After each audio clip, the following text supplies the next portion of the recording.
Hi, welcome to One Word a Day. I'm Sophia, pilot into the universe of Chinese. Let's continue our year-end exploration now, because we only have a few days left in this year, and so I think about pick up the hottest, trendiest words of Chinese expression for the year, and that may be interesting. That kind of trying to catch up with the time, how things are going through this year. So it's kind of like an end of a year review of what's on the top of mind in Chinese language users. Okay, so today we talk about 润. 润 is a catchphrase. Not even catchphrase, it's just single solo standing Chinese character that now you talk to any Chinese about the 润.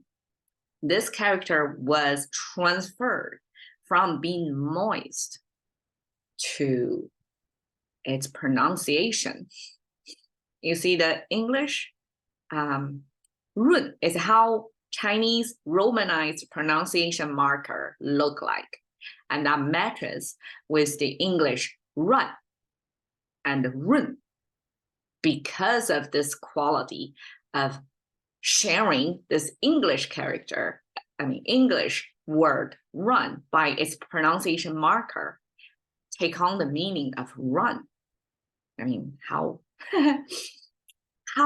this different languages, the different world affects each other. The two languages catch up with each other, almost like, right? I should do something about how Chinese languages sink into English.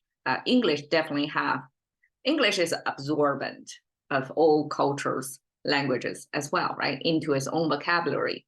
And someday I probably would do that. But 润 is a Chinese adoption of the concept of run in its unsuspected, like totally not related meaning. So because of this connection by its sound, the meaning of this character from the moist, which is its original meaning, now take on totally irrelevant simply because of sharing the same sound. It's not exactly the same because here is the 润 versus English run. Somewhat, that's the closest you can get between two languages by pronunciation. Then simply because of this connection, it take on a new life, have a new identity of this character. And here I'm showing you of this quadrant somebody came up with. That's 4 single character. Each of them represent a posture one would adopt. So any Chinese person would regard themselves fall into one of the 4 categories. And it's measured by 2 dimensions. Either you resist the current lifestyle or the system of living in China, or you accept it. You basically join the system, and then you can join or resist with positive or negative approaches. So 润 is this positive approach that is resisting. So how are you going to be positive while resisting? That means you're going to take control of your own life by run away from the system, meaning physically take yourself out of China. If you're not buying what China is doing, you don't like living there anymore, that's one choice you may have. Of course, this is conditions that everybody have to come to their own hard choices as to how they're going to spend their life, where they're going to spend their life. I've made my decision long time ago, and also like partially life carried me over to cross the Pacific, landing on the other side of the coast, and never regret that choice. So I guess I'm a forerunner in that respect, that I get out of the Chinese system. Because for me, I also believe in personal growth, by actually take yourself out of your born native environment. You can grow faster. Like right now, I'm doing this looking back. on the language itself that I was born into. I have this more outsider point of view versus I'm living, breathing, speaking it every day without a second point of view. That's native point of view. Now I have a outsider point of view. I enjoy that position way better than becoming just one and only and part of it. Now I can look aside and then see how this language operates. Okay, so 润 as its original meaning means moist, made of water sign, right? It's very logical. Moist have to take water. So that's the essence of what that is. Then the right side adds the nuance of, okay, so you're watering something, but exactly how you water it. Okay, so this how was depicted by this root. It's a sound maker, yes, but we never stop at the sound maker label.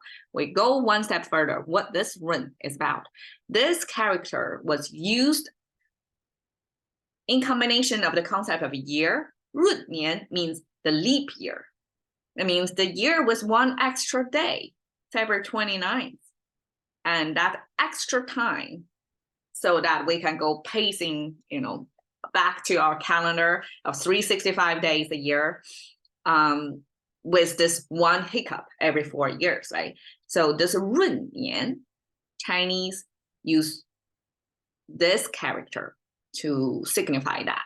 So this character, now look at it, it means the two panel door. This is the door symbol. Actually, it has, kind of look like this. This is two panel door with, this is the Chinese character that means king. So a king within the door. That means extra or surplus. How does that mean? My theory, okay, it's only my theory. The best theory I can come up with at the moment is in ancient practice, okay, the running of dynasty, like the ruler, okay, the ruling, besides there is a ruling class, right? This whole apparatus to serve the one and only ruler. So it's only one ruler at each moment, right? That ruler, one passed down the lineage to the second generation. The best scenario would be that ruler has a son, and that son happened to be has good brain, body, all that, good character, all that. I mean, many mishaps happen through history. Like you cannot really guarantee your next generation was brought up appropriately. And then this prince, okay, whoever was born into this royal family, whose dad was the one and only ruler of that country, then they had a system of how to pick the next king, right? And then they have the surplus of kings that's in the door, that in case anything happened to the king, you have a reservoir of kings, potential kings to use. So that means extra, means this reserve. So that could lend itself as, to pair with a year to make it a leap year. That means extra time. So we have extra or surplus water, means moist. That's explainable, right?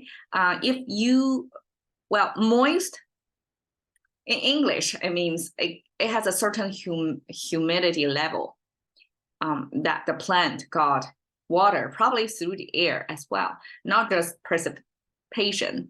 It's through the air, the density of humidity in the air that the leaves can capture that moist in there.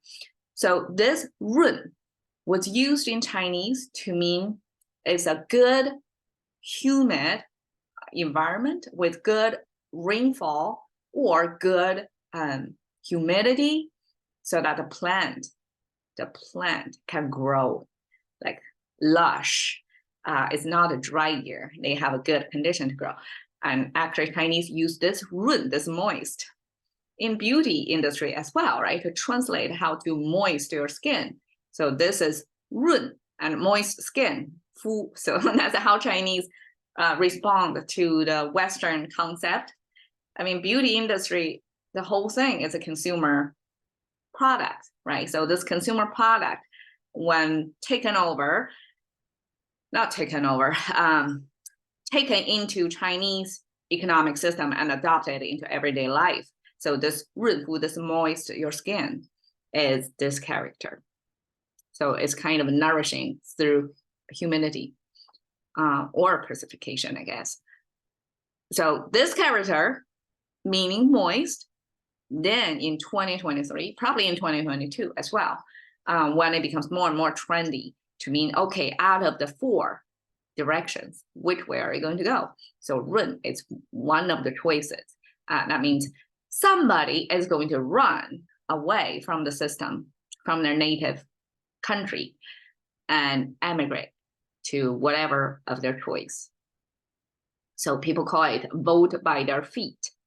And this is again, AI generated art. And I feel this kind of captured the feeling of you're on your own in a big, big world, and you have probably some choices over there, but you probably don't have the kind of original community that it came from. But you throw yourself into this bigger world or stranger world in a way that you're going to do fine for the most part.